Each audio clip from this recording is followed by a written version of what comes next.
Siap. Berikut ini bab pertama dari cerita, ditulis dengan gaya naratif dan emosional. Sudut pandang dari Alia, dan kepintaran Joko menjadi rahasia yang hanya dia yang tahu.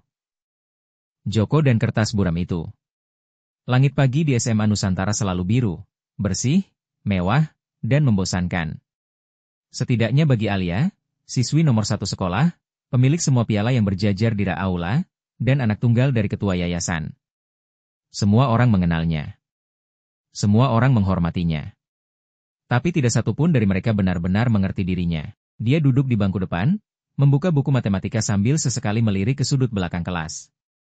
Di sana, duduklah seseorang yang tak pernah ikut ujian dengan serius, tak pernah mengangkat tangan saat guru bertanya, dan lebih sering tertidur sambil memeluk tas lusuhnya. Joko. Ngapain kamu perhatiin dia terus? Bisik Lala, sahabatnya, sambil menyenggol siku. Joko itu bodoh. Gak pantas kamu lirik. Alia hanya tersenyum kecil. Kalau mereka tahu apa yang dia tahu, mungkin dunia akan berubah. Itu terjadi setahun lalu, saat Alia tanpa sengaja masuk ke kelas lebih awal untuk mengambil buku yang tertinggal. Joko pikir tak ada siapa-siapa. Ia duduk di kursi belakang, menggambar cepat di selembar kertas buram. Bukan gambar orang atau pemandangan, tapi rumus matematika tingkat olimpiade, yang ditulis dengan cara berpikir yang gila. Brilian. Di luar nalar. Alia berdiri terpaku di balik pintu. Joko menyelesaikan soal yang bahkan ia sendiri belum mampu pecahkan. Tapi saat Joko sadar dirinya diawasi, ia buru-buru merobek kertas itu dan membuangnya ke tempat sampah. Tatapan matanya penuh amarah. Sejak itu, Alia tahu satu hal, Joko bukan bodoh.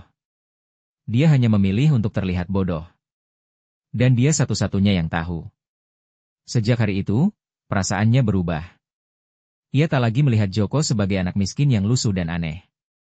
Ada teka-teki besar di balik mata Joko yang sayu, dan entah kenapa, hatinya ingin memecahkannya. Part 2. Buku-buku yang tidak pernah terbuka. Hari itu, kelas 11 IPA 1 sedang gaduh. Guru matematika tak datang karena sakit, dan entah kenapa, wali kelas mereka juga terlambat masuk. Suasana kelas berubah seperti pasar.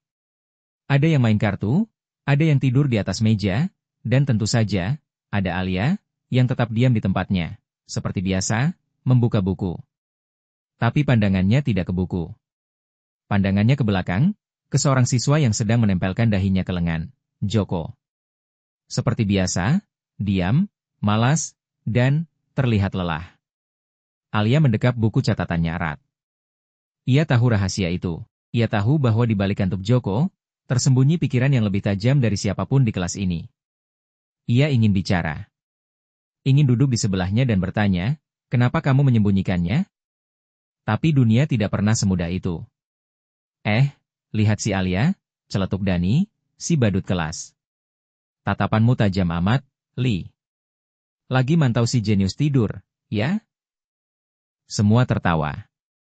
Tapi tidak Joko. Ia perlahan membuka mata dan menatap Alia sebentar. Pandangan kosong, lalu tertutup lagi. Seolah tak ada yang penting di dunia ini. Dan seperti biasa, itu menyakitkan. Sore harinya, Alia pulang paling akhir. Ia sengaja menunggu semua orang pergi. Ia ingin memastikan satu hal. Ia berjalan ke tempat duduk Joko dan memeriksa bagian bawah meja. Di sana, terjepit di celah kayu, ada lembaran-lembaran soal matematika olimpiade, yang dicoret dengan pulpen merah dan hitam. Bukan salah. Tapi analisis. Joko mengerjakan semuanya. Tanpa sepengetahuan siapapun. Alia menahan napas. Ia tak tahu kenapa ia menangis pelan. Mungkin karena rasa kagum. Mungkin karena rasa pedih. Atau mungkin karena satu rasa yang tidak bisa dia sebut sejak tahun lalu, cinta yang bahkan tak punya tempat untuk bertumbuh. Bab 3, rahasia yang tidak ingin diketahui siapapun. Joko tidak buta terhadap dunia. Ia tahu persis siapa yang memandangnya jijik, siapa yang mengasihani, dan siapa yang berpura-pura tak melihatnya. Tapi dari semua itu, hanya satu tatapan yang membuat dadanya sesak, tatapan Alia. Karena Alia tidak menertawakannya. Karena Alia tidak mengasihaninya. Karena Alia menatapnya seperti tahu. Semenjak hari sial itu, saat ia tak sengaja menyelesaikan soal olimpiade dan Alia berdiri di pintu kelas tanpa sepatah kata pun, hidup Joko jadi lebih rumit. Ia kehilangan kebebasannya untuk menjadi bodoh. Ia kehilangan peran yang telah ia bangun dengan susah payah. Ia sudah mencoba menghapus jejak, membuang kertas, menghindari kontak mata. Tapi tetap saja, Alia melihat. Hari ini, ia pura-pura tidur lebih lama dari biasanya.